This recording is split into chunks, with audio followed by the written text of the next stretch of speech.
नमस्कार दोस्तों, मैं विशाल वशिष्ठ आपका स्वागत करता हूं हमारे चैनल पर। दोस्तों, मेरे साथ आज मौजूद हैं एक ऐसी लेडी, एक ऐसी महिला जिन्होंने एक बड़ा ही हार्ड, जिसको कहते हैं, डिसीजन अपनी लाइफ में ले लिया है और एक बहुत लंबी यात्रा पे जो ये हैं चल चुकी हैं। क्यों ये इतनी लंबी यात्रा पे चल चुकी हैं, क्या इस यात्रा के पीछे उद्देश्य है, जीवन की शुरुआत कहां से हुई और इसका उद्देश्य क्या बन गया, कैसे ये परिवर्तन आया, आज जानने का प्रयास करेंगे। दोस्तों, मैं स्वागत करता हूं कवि सिंह जी का हमारे चैनल पर। मैम, बहुत बहुत आपका स्वागत है। जय श्री राम। और सबसे पहला प्रश्न यही मैं लूंगा कि जिंदगी में ये इतना बड़ा बीड़ा क्यों उठा लिया, इतना बड़ा डिसीजन क्यों ले लिया, रामेश्वरम तक की जो ये यात्रा है, क्यों, कारण क्या है इसके पीछे? कारण तो सबको पता है भाई जी कि हिंदू जिस तरीके से धर्मांतर की तरफ बढ़ रहा है, बहुत ज़्यादा धर्मांतर हो रहे हैं और बहुत सारे छोटे छोटे बहुत सारे कारण हैं। पर मैं जिस कारण को लेकर चल रही हूँ कि मैं चाहती हूँ हिंदू जागे, हिंदू में अपनी संस्कृति के लिए, अपने सनातन संस्कृति के लिए, अपने हिंदुत्व के लिए थोड़ी सी जागृति आ जाए, तो इसलिए निकल गई हूँ। आपका जन्म कहाँ हुआ? मेरा जन्म राजस्थान के अलवर शहर में हुआ था। कितनी उम्र हो गई कवि जी आपकी? 25 साल हो गई। 25 साल हो गई। तो दोस्तों, भगत सिंह की या चंद्रशेखर आज़ाद की हम बात करते हैं तो इस समय पे उन्होंने भी शहीदी दे दी थी, शहादत दे दी थी अपने देश के लिए, मिट्टी के लिए। वही उम्र आपकी है और आपने डिसीजन ले लिया है। हिंदू राष्ट्र की आप बात करते हैं तो हमारे संविधान में जो है एक सेक्युलर शब्द है और भांति भांति धर्म के और जाति के लोग जो हैं हमारे भारत देश में हैं, पारसी हों, सिख हों, ईसाई हों, मुसलमान हों, बुद्ध हों, जैन हों। तो हिंदू राष्ट्र क्यों घोषित किया जाए इसे? ये सवाल सिर्फ मेरा नहीं आएगा, एंटी पार्टीज का भी आएगा और बहुत सी कम्युनिटीज का भी ये सवाल आएगा कि भी क्या हमारा देश नहीं? अगर कोई मुस्लिम कहे कि मुस्लिम राष्ट्र इसको घोषित कर दे तो फिर क्या कहेंगी आप? पहले तो आप बिल्कुल आखिरी सवाल है उसका जवाब दे देते हैं कि जो देश का बंटवारा हुआ था वो धर्म के आधार पर हुआ था, जब पाकिस्तान और हिंदुस्तान बनाए गए थे कि जो हिंदू हैं वो यहाँ रह जाएं और जो मुस्लिम हैं पाकिस्तान चले जाएं। तो जिस आधार पर बंटवारा हुआ था उस आधार की अगर एक हिंदू मांग कर रहा है, बात कर रहा है, तो उसमें बुराई क्या है? जी। ठीक है। बाकी फिर आपने बोला कि अपने बुद्ध हैं, सिख हैं और भी जातियां भी गिनवा दी। तो जातियों से ऊपर होता है धर्म, ठीक है। और हम सभी जो भारत में रहते हैं ना, ये पाकिस्तान में जो मुस्लिम रहते हैं उनके लिए भी, बांग्लादेश में, अफ़गानिस्तान में, ये जो आसपास जो ये सब मुस्लिम रहते हैं, जो अपने आप को कहते हैं कि भाई हम भाई मुसलमान हैं, और सिख भाई तो अपने ही भाई हैं, तो ये कन्वर्टेड हैं सब। ये इनकी शुरुआत, सब की जो जड़ें हैं सब की सनातन से शुरू है। आप देख लीजिए, किसी का 5 पीढ़ी में, किसी की 7 पीढ़ी में, किसी ना किसी के माता पिता का नाम भगवान श्री राम के नाम से होगा, ठीक है, भगवान श्री कृष्ण के नाम पर होगा, कहीं ना कहीं माता का नाम यशोदा, देवकी, यही मिलेंगे। आप उठाकर तो देखो। अब लोग अपने कागज़ ही नहीं दिखाना चाहते क्योंकि उनका जो बैकग्राउंड है वो पता चल जाएगा। बस खामखा दिखावा करना कि हम ये हैं, हम वो हैं। जड़ों को नहीं भूल सकते और जड़ें वही रहनी है जो हैं। सनातन ही सबकी जड़ है, वहीं से शुरुआत है और अंत भी वहीं होना है। हम चाहे कोई झंडा उठा लें, कोई फर्क नहीं पड़ता उससे। अब यात्रा रामेश्वरम तक जाएगी और आपको क्या लगता है, यात्रा पूर्ण होने के बाद इस चीज़ को मान लिया जाएगा, सरकार मान लेगी, या जनता इतनी जो है एग्रेशन में आ जाएगी इस चीज़ को लेकर? क्या होगा? होगा या नहीं होगा वो तो भविष्य के गर्भ में है, भगवान श्री राम जानते कि क्या होगा। पर शुरुआत तो कहीं से करनी पड़ेगी और किसी को तो करनी पड़ेगी। बहुत सारे हैं जो हमारे लड़ रहे हैं धर्म के लिए, बातें बहुत सारे, और इस तरह की यात्रा होती रहती है, पर बेटियां बहुत कम आगे आती हैं। तो आपके चैनल के माध्यम से मैं सबको ये कहना चाहती हूँ कि बेटियां जितनी ज़्यादा आगे आएंगी, देखिए शक्ति की ज़रूरत तो भगवान शिव को भी पड़ती है, भगवानों को भी पड़ती है, देवताओं को भी पड़ती है। तो हम आप तो आम आदमी हैं जी। तो जितनी बेटियां, बहनें, माएँ आगे आएंगी, शक्ति आगे आएगी, तो क्यों नहीं बदलाव होगा, बड़े आसानी से हो जाएगा। एक पगड़ी भी आपने बांधी है और कुर्ता पजामा जैकेट, ये एक ट्रेडिशनल लुक है और वॉरियर्स वाली थोड़ी लुक इसके अंदर आती है। ये क्यों ली है? अधिकतर हम देखते हैं सलवार सूट या साड़ी में महिलाएं रहती हैं और ये योद्धा वाली जो एक लुक होती है ये बहुत कम लोग अपनाते हैं, तो इसका भी मैं चाहूँगा कारण आप बताएं। वो रचयिता हैं जो ऊपर बैठे हैं, आप और हम कभी तय नहीं कर सकते। हमें ये भी नहीं पता कि आज हम भोजन में क्या लेने वाले हैं, जी क्या खाने वाले हैं, कहाँ जाने वाले, वो खुद तय करते हैं। हमने कभी ये नहीं सोचा हम गाएंगे, और गाएंगे तो हम देशभक्ति गाएंगे या धर्म के लिए गाएंगे, हम जैसे बाकी लोग, हमने कभी सोचा नहीं था। अब एक गाना गाते हैं वायरल हो जाते हैं, ये परिधान है, ये पगड़ी, वो अपने आप करवाने वाले रचयिता वो हैं, उन्होंने रचा है। फिर हमारे पिताजी रामकेश जीवन पुरवाला जी, आपने पहले तय किया था कि बच्चे जब भी गाओगे ना आप, तो आपको कुर्ता पजामा पहनना है और आपको ये परिधान रखना है। फिर पापा का एक कोई कार्यक्रम था, वहाँ से पापा आए थे तो उनको वहाँ पगड़ी पहनाई गई थी, तो उन्होंने वहाँ से आते ही बहुत लाडली हूँ मैं उनकी, तो बड़े लाड से उन्होंने अपनी पगड़ी निकाल के मेरे सर पे रख दी कि मेरा प्यारा बेटा, ऐसे करके। मैंने वो पगड़ी देखी और उस दिन मेरे पापा जी को ऐसे बोला कि पापा मैं क्या, जब मैं गाऊंगी तो क्या मैं पगड़ी पहन सकती हूँ? उन्होंने बोला हाँ बहुत अच्छी बात है। ये तो और भी अच्छा लगा कि ये विचार मेरे मन में नहीं आए थे। चलो अच्छी बात है, विचार तो उन्हीं के थे जी, उन्हीं से शुरुआत है। तो इस तरीके से ये जो परिधान है, ये गायन है और ये लिखना और ये जो भी आज जो भी हो रहा है, तो ये मेरे अपने माता पिता और कहीं ना कहीं हमारी जो भारतीय संस्कृति है, हमारी सनातन संस्कृति है, उसी का कहीं ना कहीं कोई लक्षण है हम में, इसलिए है। जी। ये तो हो गई यात्रा की, धर्म की बात हो गई, बाणे की बात हो गई। अब निजी जीवन पे अगर मैं आता हूँ तो ये दो परिवारों की क्या कहानी है, मैं चाहूँगा वो भी बताएं कि रामकेश जीवन पुरवाला तो पिताजी हैं, उनके अलावा भी एक और परिवार है, जी। तो दो परिवारों की एक बेटी कैसे है?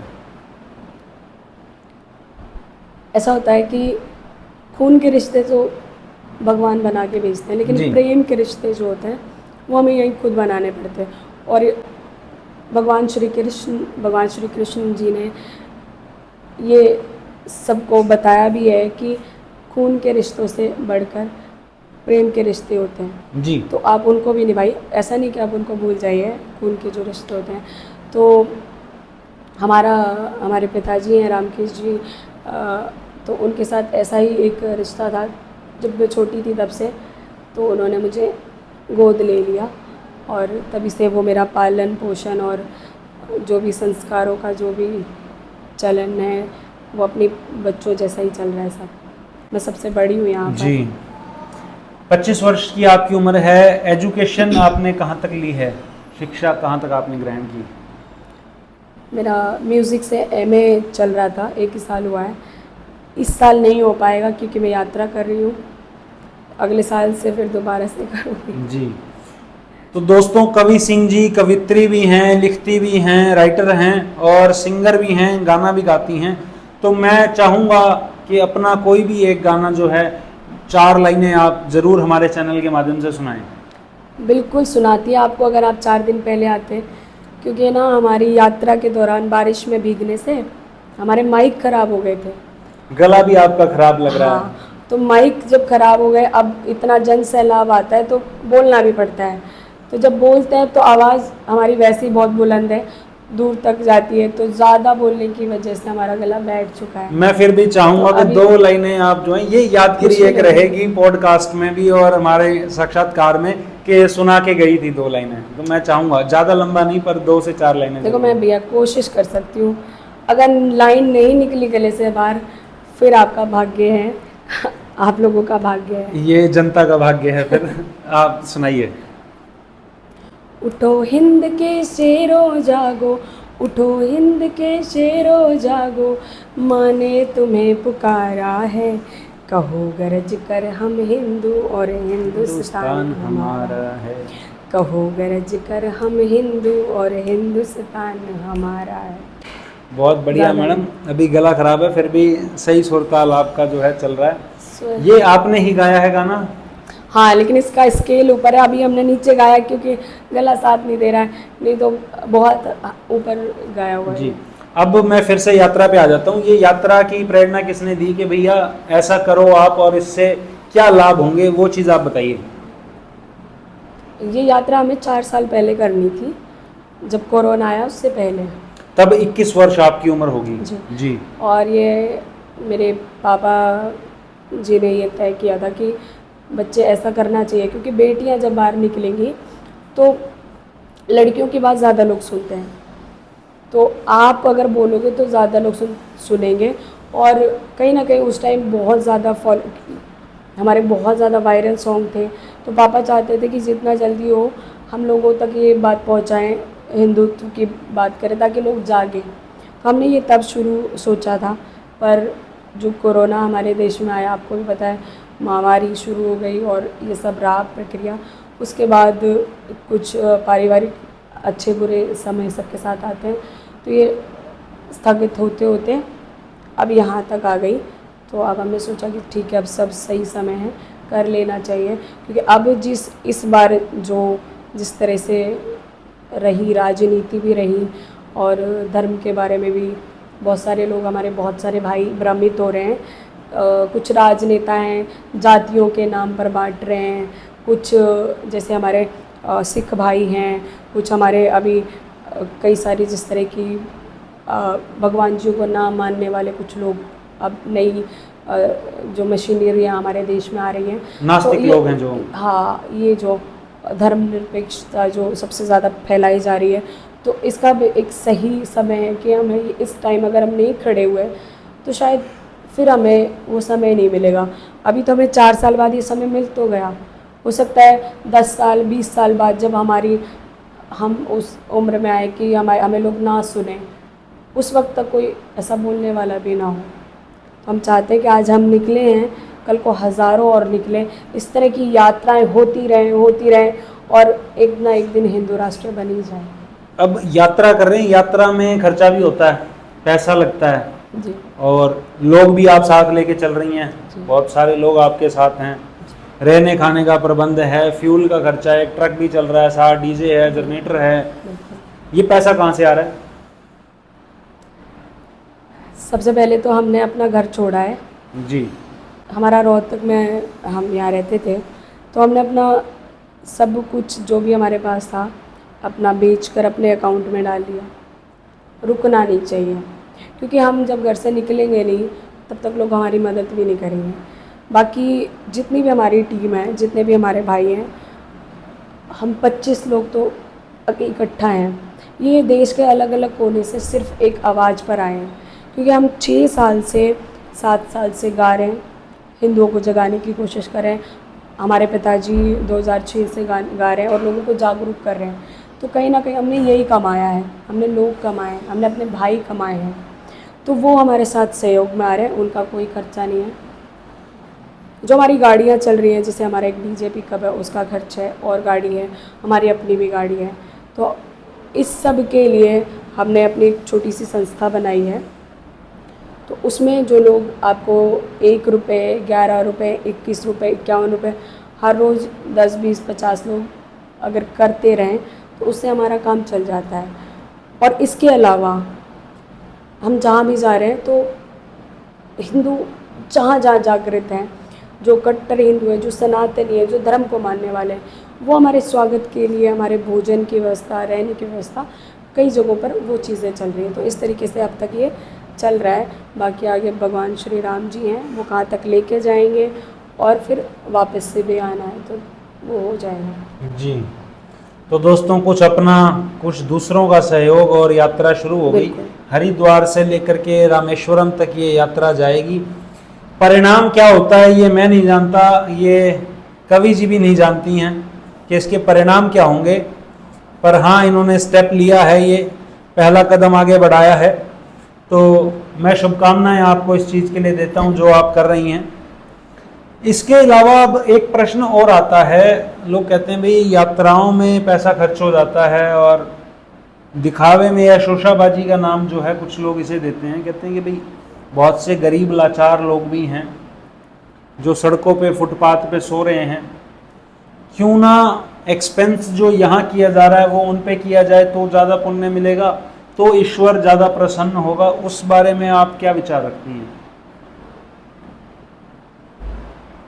मंदिरों में और जो फुटपाथ पर जो हमारे भाई जो सोते हैं, जो जिनके घर नहीं है, जो बेघर है, उनके लिए हर रोज़ हमारी सनातन संस्कृति में हम कौवे को भी खिलाते हैं, चिड़िया को भी खिलाते हैं, कुत्तों को भी खिलाते हैं, और अपने घर में गाय भी होती है। आपको पता है कि पहली रोटी हमारी गाय की बनती है, आखिरी रोटी हमारी कुत्ते की बनती है।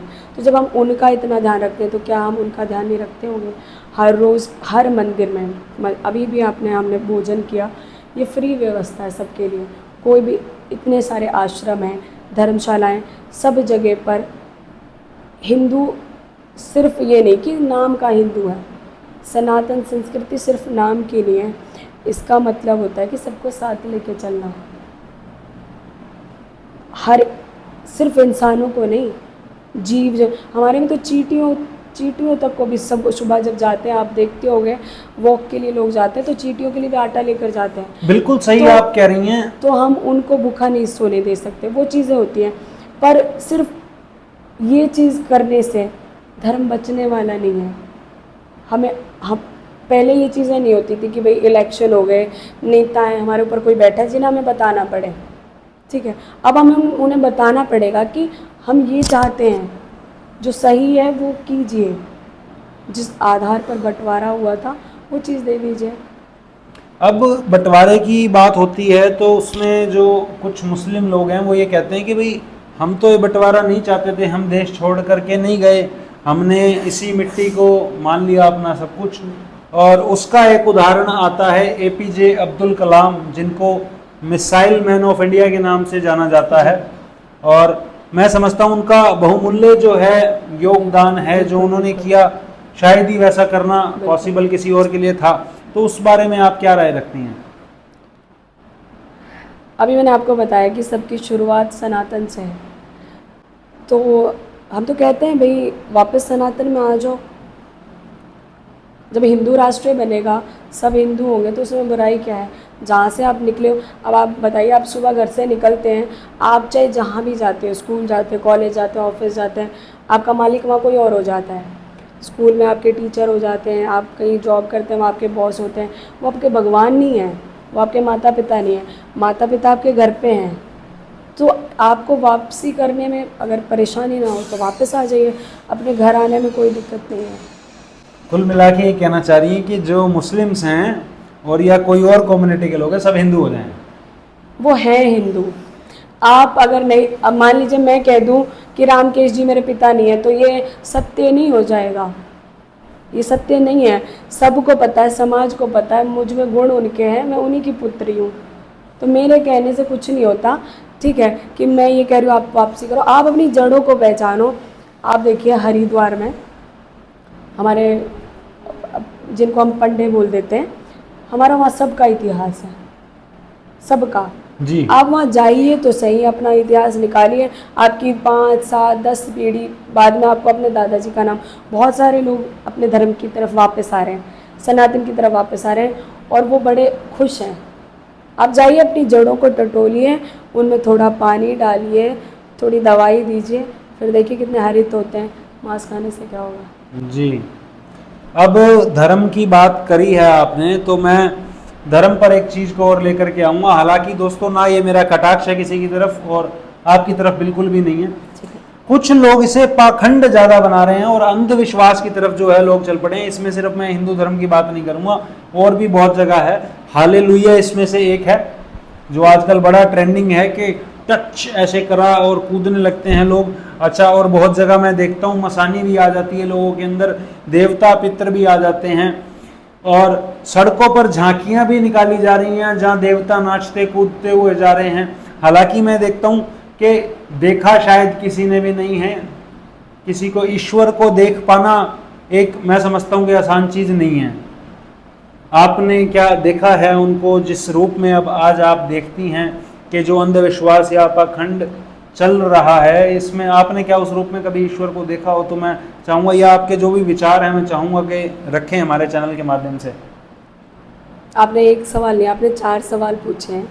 तो मिलते जुलते हैं, सभी सभी को रिलेटेड हैं एक दूसरे से। मैं चारों का जवाब दूंगी एक एक करके।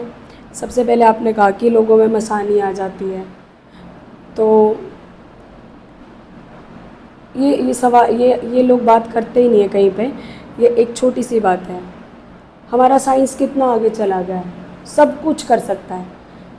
आपने कभी सुना है कि उन्होंने मरे हुए आदमी को वापस ज़िंदा कर दिया?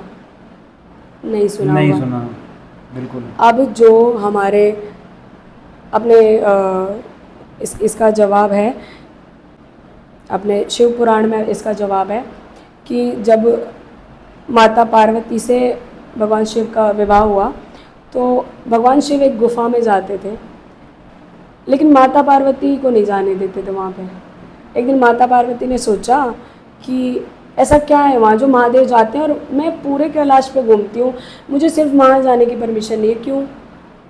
तो एक दिन माता पार्वती चुपके से चले जाती हैं। जब वहाँ जाती है तो उनको वहाँ पे बहुत सारे मुंड, अस्थियाँ, हड्डियाँ और वो पड़े हुए मिलते हैं और वो चीख रहे होते हैं, रो रहे होते हैं।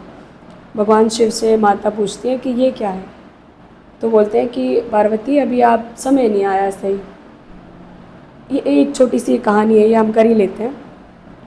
माता नहीं मानती है कि मुझे जानना है। आप सबको नहीं पता होगा कि माता पार्वती के जन्म के बाद इनका पहला माता सती का जन्म था। इनके बाद भी इनका एक और जन्म हुआ है, आपको पता है? आप बता रही हैं, मैं चाहूँगा हाँ। आपके मुखारविंद से सभी सुनेंगे चीज़। माता पार्वती, जब ये माता जी ने पूछा कि ये कौन है, ये क्या, ये चीख क्यों रहे, रो क्यों रहे हो? आप तो सब कुछ करते हो, आप सबको तृप्त, सबको स्वर्ग देते हैं, तो आप इनको भी भेज दीजिए ना। तो भगवान शिव बोले कि मैं नहीं कर सकता, ये आपको करना पड़ेगा और आपको करने के लिए ये शिक्षा लेनी पड़ेगी, जिसे हम कहते हैं तंत्र मंत्र विद्या जो होती है वो। तो भगवान शिव चाहते थे कि, मतलब माता ही चाहती थी कि वो जाने कि वो कौन है। वो सब जानने के लिए माता जी को ज्ञान लेना ज़रूरी था। भगवान शिव ने मना किया कि अभी सही समय नहीं है, लेकिन माता हटी थी, तो माता जी ने हट किया कि मुझे तो बताइए। भगवान शिव बोले कि ठीक है। हालांकि उन्होंने अपने सारे चक्र जागृत करके तब भगवान शिव को पाया था, बहुत लंबी उन्होंने योग साधना करके तब पाया था, परंतु ये चीज़ रहती थी उनको काली के अवतार में आना रहता था।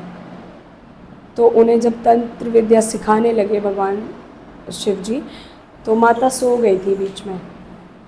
तो जब माता सो गई थी उस वक्त भगवान शिव बोल ही रहे थे, महादेव बोलते रहे और माता सोती रही, और जो भगवान शिव बोल रहे थे वो माता के पास जाने की बजाय धरती पर आ गया, जिसे हम तंत्र विद्या कहते हैं। अब भगवान शिव की आंखें खोली तो देखा माता सोई हुई है।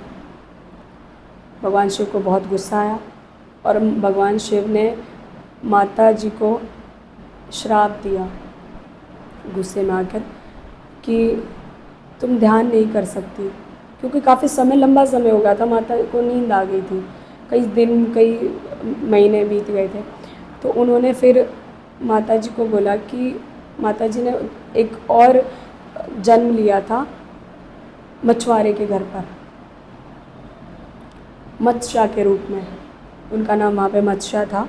और फिर वो 20-21 साल तक वो मछली पकड़ती है और वो ध्यान लगाना सीखती है वहाँ पर। जब वो ध्यान लगाना सीख जाती हैं तब भगवान शिव वहाँ से उनको ब्याह कर लेकर आते हैं। तब तक माता को कुछ याद नहीं होता है।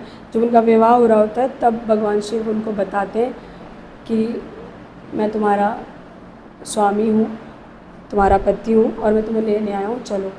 तब माता को याद आता है और माता को वो वहाँ से लेकर फिर वापस आते हैं। तब माता उस गुफा में जाती हैं और फिर वो सारी चीज़ें जो ये अपनी तंत्र विद्या ये सब सीखती हैं और फिर वापस उस गुफा में जा कर के उनको पता चलता है। लोग बोलते हैं ना कि भूत नहीं होते, भूत होते हैं, ये एक बड़ा विवाद हो जाता है, भूत होते हैं नहीं, भूत नहीं होते हैं, इच्छाएं होती हैं। जैसे मान लीजिए मेरी मृत्यु हो जाती है और मेरी इच्छा है कि मैं हिंदू राष्ट्र देखूं, तो ये मेरी इच्छा यही रह जाती है धरती पर। तो जब माता पार्वती का विवाह हुआ था उससे पहले उनके कई जन्म हुए थे, उनमें उनकी इच्छाएं थी बहुत सारी, जैसे कि माता सती के पिता दक्ष थे, ब्रह्मा पुत्र दक्ष थे। तो माता सती की इच्छा थी कि वो महादेव जी को एक अपने जमाता के रूप में स्वीकार कर ले। इस तरह की बहुत सारी इच्छाएं थी। तो वो सारी इच्छाएं वहाँ पर रो रही थी, जिनको भगवान शिव मुक्त नहीं कर सकते थे। उनको स्वयं माता कर सकती थी। कब कर सकती थी? जब खुद की सारी इच्छाएं ख़त्म हो जाएं। तो इसलिए सभी कहते हैं ना कि जब मरने वाला हो कोई तो उसकी सारी इच्छाएं पूर्ण हो जानी चाहिए, नहीं उसकी आत्माएं भटकती रहती हैं। तो ये उस तरीके से फिर माता ने उनको अपनी इच्छाओं को मुक्त किया था। तो इस तरीके से हमारे पितृ भी होते हैं जी, हमारे पितृ भी होते हैं, कुल देवता भी होते हैं। आपको शायद पता होगा भाई जी कि भगवान स्वयं शिव, जिनसे शुरुआत है और जिनमें अंत होना है, वो खुद कहते हैं अगर आपके पितृ देवता आपसे दूर हैं, आपसे रुष्ट हैं, आपसे नाराज़ हैं, तो मैं भी कुछ नहीं कर सकता। और वो कौन होते हैं? हमारी माता मशाणी कौन है? या हमारे कुल देवता हैं या हमारे पितृ देवता हैं? आपकी बात मान गया, आपने कथा भी सुनाई बहुत अच्छी। मेरा जो सवाल था वो ये है कि अंधविश्वास और पाखंड की तरफ जो धर्म को लेकर के एक चल चुकी है पीढ़ी, भगवान नाच भी रहे हैं और हर चौथे आदमी के अंदर जो है ईश्वर आ रहा है, जीभ निकाल ली जाती है लंबी लंबी, मुर्गे काट दिए जाते हैं जो मुंह से, और बलि प्रथा चल रही है। उस तरफ मैं इशारा कर रहा हूँ, कढ़ाइयाँ चढ़ाई जाने लगी हैं। अगर मैं समझता हूँ अपना घर बहुत से लोगों से नहीं संभल रहा है, बिल्कुल अपना घर वो नहीं संभाल पा रहे हैं, लेकिन वो भगत हैं, नहीं। अपने परिवार की समस्याएं वो नहीं खत्म कर पा रहे हैं। मैंने आपका एक ही सवाल का जवाब दिया, अभी आपके 3 सवाल बाकी हैं। जी प्लीज। तो आपका अगला सवाल था पाखंड। 5 उंगलियां एक सी नहीं होती। बहुत सारे लोग ऐसे भी हैं जिन्होंने अपने घर परिवार को छोड़कर त्याग किया है। अब आप भगवान बुद्ध के बारे में आपको पता ही होगा, उन्होंने अपना राज्य, अपना घर परिवार सब त्याग दिया था। तो क्या वो पाखंडी थे? नहीं ना। इस विषय पे मैं बाद में आऊंगा। और भी बहुत सारे हैं। हमारे इतने सारे नागा साधु हैं, नाथ हैं, पंथ हैं। बिल्कुल हमारी हमारी हमारी जड़ें हैं वो, बिल्कुल हैं। हम उनको पाखंडी नहीं कह सकते। लेकिन ऐसा भी नहीं है कि सभी लोग शुद्ध हैं, सभी लोग अच्छे हैं। अब मान लीजिए आप कुछ भोजन करते हैं तो आपने लड्डू खाया है? बिल्कुल खाया, सभी खाते हैं। लड्डू में काली मिर्ची होती है, हर लड्डू में नहीं होती है। हाँ, तो यही तो काली मिर्ची गुणी भी होती है। बिल्कुल। कई लोग कड़वे होते हैं, लेकिन लोग उनको कह देते हैं कि ये तो ढोंग कर रहा है, लेकिन वो कड़वा होता है इंसान। उसका मन देखो, उसकी ज्ञान देखो। तो लोगों के आधार पर अपने साधु संतों को हम नहीं माप सकते। जो फंड कर रहे हैं उन्हें भी पता है, और जो शुद्ध हैं उनको भी पता है। ये दोस्तों बहुत सुंदर जो है जवाब दिया है। परखना आपने है कि कौन कर क्या रहा है, कैसी नीयत है, तो देख करके डिसीजन आपने लेना है। अब आपने जो भगवान बुद्ध एक कहा, तो उस पे अब मैं आ जाता हूँ। हालांकि मैं ऐसा कोई टॉपिक छेड़ना नहीं चाह रहा था। कोई बात नहीं। राम मंदिर में मूर्ति की स्थापना हुई अभी हाल ही में इसी वर्ष, तो उनमें से एक अवतार बुद्ध भगवान दिखाया गया वहाँ पर, उनकी मूर्ति भी लगाई गई। दूसरी ओर जो बुद्ध को मानने वाले हैं, उन्होंने वीडियो बहुत वायरल हुई, कसम दिलाई कि हम राम और कृष्ण को भगवान नहीं मानते हैं। तो ये अब 2 धारे हो गए। वो तो कह रहे हैं हम भगवान को मानते ही नहीं हैं, और यहाँ मूर्ति की स्थापना कर दी जाती है। तीसरी ओर एक पक्ष ये भी कहता है कि ईश्वर अवतार लेता ही नहीं, बुद्ध तो क्या, वो राम कृष्ण किसी भी अवतार को नहीं मानते हैं। तो इस बारे में आप क्या विचार रखती हैं? अभी हम बात ही कर रहे थे इस बारे में कि जो ये 2 अलग सवाल थे। जो लोग कहते हैं कि भगवान अवतार नहीं लेते, वो खुद अग्निदेव की पूजा करते हैं। तो अग्निदेव किनके पुत्र थे? वो भी तो किन्हीं के पुत्र थे जी। तो क्या वो भगवान नहीं है? वो देव नहीं है। अग्निदेव हम उन्हें बुलाते हैं, हम उनकी पूजा करते हैं, वो भी तो किन्हीं के पुत्र थे। ठीक है। ठीक है। अब जिनके वो पुत्र थे ये एक बड़ी लंबी सी कहानी है। महादेव जी, भगवान शिव सप्त ऋषियों के गुरु हैं, ठीक है। और सप्त ऋषियों में से एक ऋषि के सारे देवता, जिनमें आप सूर्यदेव, चंद्रदेव और आप अग्निदेव, सभी देवता उनके पुत्र हैं, है ना। अब आप एक बात बताइए, जो आपके गुरु के पिता के गुरु हैं, आप उन्हें मानने से इनकार कर दोगे तो क्या सत्य हो जाएगा? अब मैं आपको बोल दूं कि आपका नाम ये नहीं है, तो क्या वो सत्य हो जाएगा? नहीं होगा। आपके पिताजी ने आपका नाम बड़े प्रेम से रखा है, तो आपका नाम है, आप जी, वही हो। जी। आपको कोई बोल दे कि ये आपके पिताजी नहीं है, किन्हीं और आदमी को बोल देंगे, तो क्या आप स्वीकार कर लेंगे?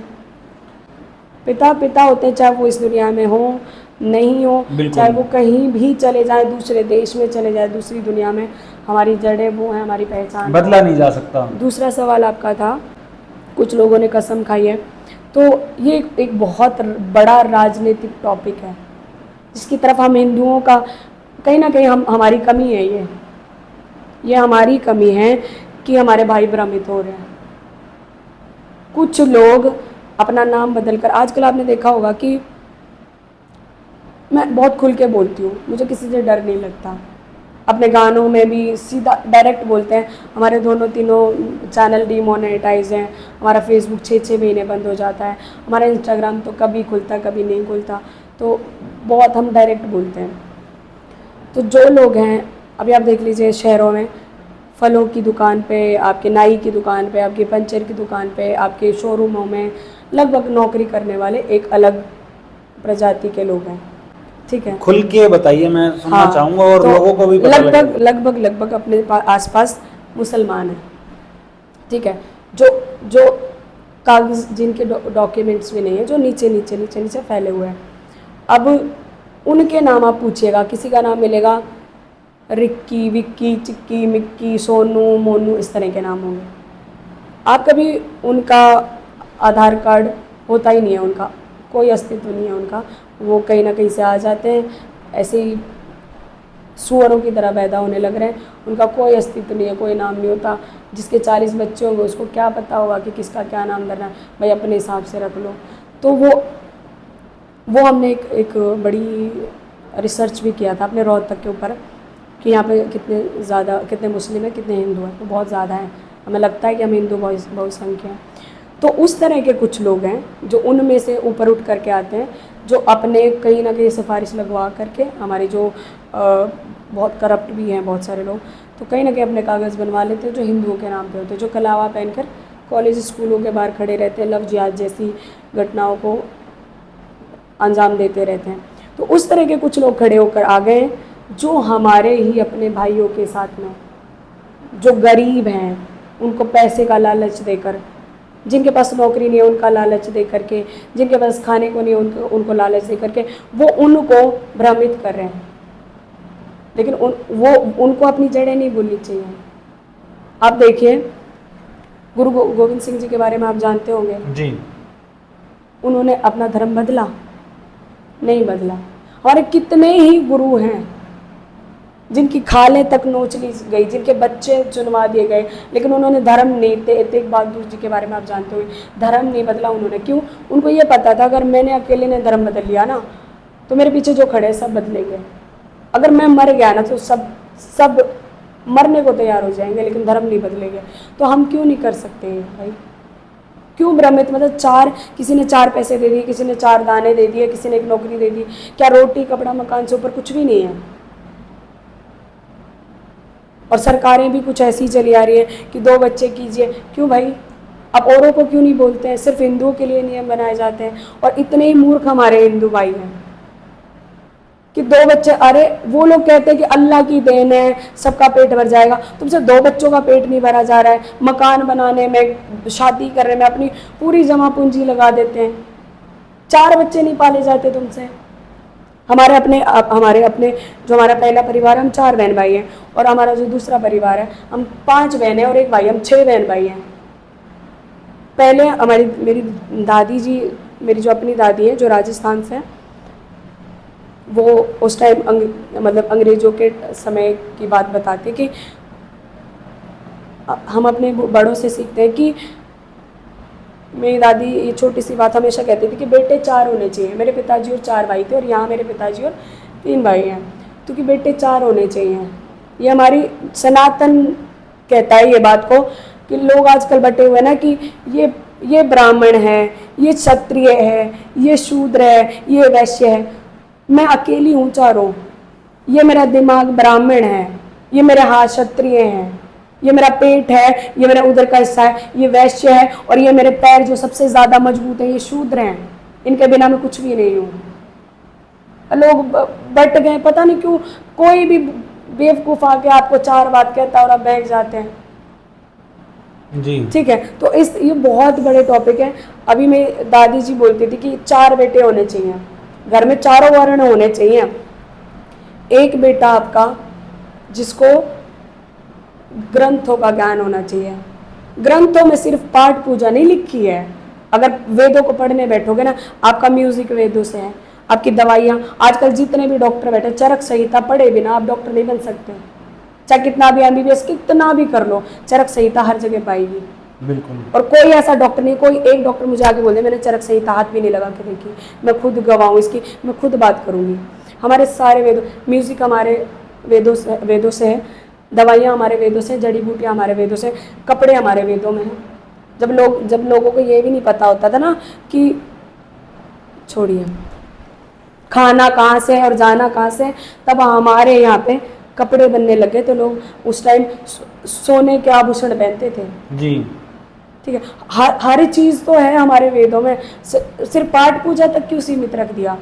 तो 4 बेटे हों, पहला ब्राह्मण होना चाहिए, ज्ञान होना चाहिए उसको। दूसरा क्षत्रिय होना चाहिए जो खेतों में काम करके अपने बाहुओं को मजबूत करते थे। जिम जाके बाजू मजबूत नहीं होती हैं, जिम जाके ये एप्स कुछ नहीं होता। चाल देखना आप जिम जाने वाले लोगों की क्या होती है। बिल्कुल। दंगल छुड़वा दिए हमारी खेती क्यारी छूट गई है। ठीक है, दूसरा आपका हो गया क्षत्रिय। एक आपके घर के पशु जो आप गायें पाली आपने, उसकी सेवा करेगा, चारा डालेगा, दूध दोगा, वो सारा काम करेगा, वो हो गया आपका वैश्य का काम। ठीक है, और बाकी के जो माता पिता और ये जो लेना देना ये सारे काम करने, ये अपने शूद्र का। एक ही घर में चारों वर्ण हो गए, एक पिता के 4 वर्ण पुत्रों में हो गए, तो रही नहीं, जातियाँ खत्म हो गई। और कुछ हम लोग भी हैं जो बैठे ना, मैं जाट हूँ, मैं पंडित हूँ, मैं ठाकुर हूँ, मैं गुजर हूँ, मैं वैश्य हूँ, मैं शूद्र हूँ, मैं फलाना हूँ, मैं कुछ नहीं है। भटके रह जाओगे और काटे जाओगे। ये सब राजनेताओं के काम है। नेता आता है, अब मान लीजिए आप पंडित हैं, सोच लीजिए मैं आके आपको बोलूँगी, मान लीजिए मैं भी पंडित हूँ, मान लीजिए कि अरे आप तो पंडित भाई हो, ये तो फलाने हैं, ये तो जाट है, ये तो कुमार है, ये तो चमार है, ये तो फलाना है, ये तो ये वो समझ जाओ वो आदमी खतरे का है। उसको रैप्टा मारो और घर से भगाओ। जो हमें हमारे भाइयों से जातियों के आधार पर दूर करने लग रहा है, वो कैसा आदमी होगा, कैसा भाई होगा वो हमारा। जी तो मेरा ये मानना है कि जो हमें जाति धर्म में जातियों में बांटने की कोशिश कर रहे हैं ना, उनको रैप्टे मारो और घर से निकालो। कल को ये खड़े हो जाते हैं। एक नेता भी बन रहा है जिनकी आप बात कर रहे हैं, जो कसम वसम खिला रहा था, बन गया नेता, इलेक्शन लड़ा और बन गया नेता। और कल को वो तुम लोगों को घुमा रहा है, पैदल पैदल तुम लोगों को कर रहा है, भटका रहा है, और कल ने उसने अपने कोठी बंगले बना लेने। अरविंद केजरीवाल को देख लो, एक सिंपल शर्ट में घूम घूम के पूरी दिल्ली को मूर्ख बनाता रहा, 10 साल हो गए।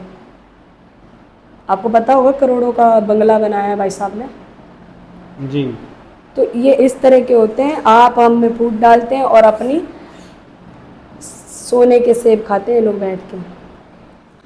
चलिए, ये अब कोई सोने के सेब खाए या चांदी के खाए, खाने नहीं देंगे भाई, अलग पार्ट है।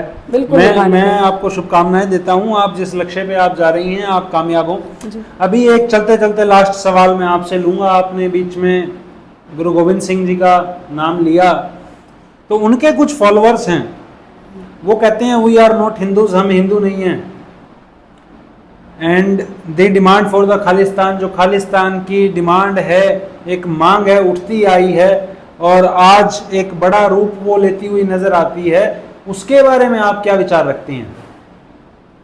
अभी आप थोड़ी देर पहले हम नीचे थे तो कुछ भाई पंजाब से भी मिलने आए हुए थे हमसे, है ना।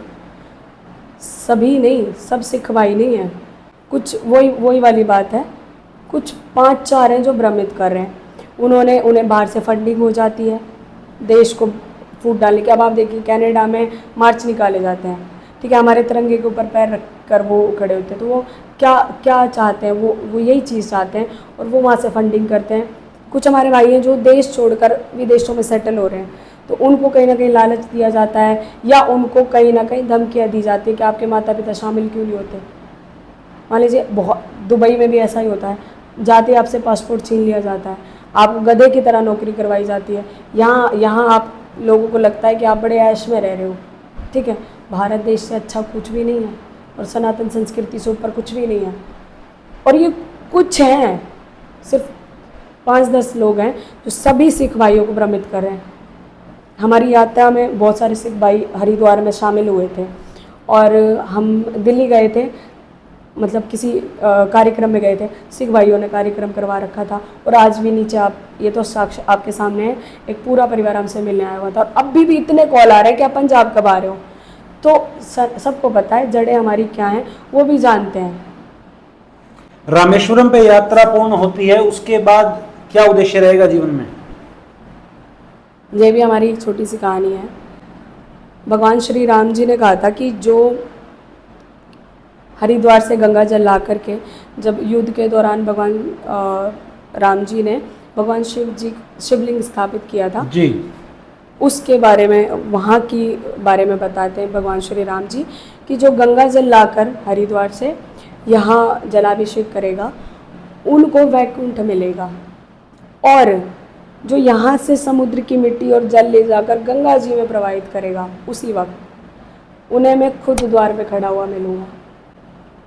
तो यहाँ से गंगा जल लेके जाएंगी, वहाँ से मिट्टी लेकर के आएंगी वापस। तो मुझे भगवान जी से मिलना इतना सा स्वार्थ है मेरा, बाकी और कुछ नहीं है। अपने भाई लगे हुए हैं साथ में, पूरा देश लगा हुआ है साथ में, कितना टेम्परेचर है, कितनी गर्मी है, सब लोग लगे हुए हैं, जिससे किसी से भी दान हो रहा है। अभी हमने जब शुरू में बोला था कि आप हमारी संस्था के लिए दान भी दे सकते हैं, तो किन्हीं भाई ने 1 रुपया भेजा, 1 रुपया। तो मैंने ऐसे देखा कि अच्छा 1 रुपया आया है, तुरंत उनका मैसेज आया, स्क्रीनशॉट भेज के मैसेज आया कि बहन मेरे अकाउंट में ना 2 ही रुपये थे, एक मैंने आपको भेज दिया, एक मैंने रख लिया। अब सोचिए उन्होंने सनातन के लिए अपना 50% हमें दे दिया जी। बहुत बड़ी बात होती है भाई जी। हमें लगा 1 रुपया है, लेकिन उन्होंने अपने खाते का 50% हमें दे दिया, अपने सनातन को दे दिया। तो लोगों को ऐसा बनना चाहिए, जहाँ अच्छे काम होते हैं, सनातन संस्कृति के लिए काम किए जाते हैं, अपने धर्म को बढ़ावे के लिए, देश के बढ़ावे के लिए, अपने फौजियों के लिए जो अच्छे काम होते हैं उनमें बढ़ चढ़ के हिस्सा लीजिए। तन मन धन बल 4 चीज़ें हमारे पास, इन 4 चीज़ों का उपयोग कीजिए। वहाँ पर वापसी जब आती हैं आप रामेश्वरम से तो फिर आपसे मुलाकात होगी। और दोस्तों अपनी संस्था का ये जो है मैं चाहूँगा डिटेल्स आप दें, कोई आप सपोर्ट करना चाहते हैं किसी प्रकार की तो सपोर्ट आप कर सकते हैं, मैं चाहूँगा डिटेल्स आप दे दें। हमारी संस्था है हिंदू राष्ट्रीय यात्रा ट्रस्ट और इसका QR कोड हमने अपने सभी सोशल मीडिया अकाउंट्स पर डाला हुआ है। उसमें आपको लिमिट से 1 है, अनंत तक आप कितना भी डाल सकते हो। कोई मोबाइल नंबर UPI नंबर हो तो वो भी मैं चाहूँगा दे दें। UPI नंबर नहीं होता है संस्था का भाई जी, क्योंकि इसमें कई सारे लोग होते हैं तो कोई उसका गलत इस्तेमाल ना करे, इसलिए इस तरह की कोई चीज़ नहीं है। QR कोड को आप स्कैन करोगे तो ऊपर हिंदू राष्ट्रीय यात्रा लिखा आएगा, आप निश्चिंत होकर डाल सकते हैं जो आपको डालना है। स्क्रीन पे आपको QR कोड इस वक्त दिखाई दे रहा होगा, इसे आप स्कैन करके डाल सकते हैं और अपने विवेक से काम लीजिए। कोई और जानकारी चाहते हैं तो इनसे संपर्क आप कर सकते हैं। विशाल वशिष्ठ जल्द आपसे मिलेगा अगले वीडियो में, तब तक के लिए धन्यवाद।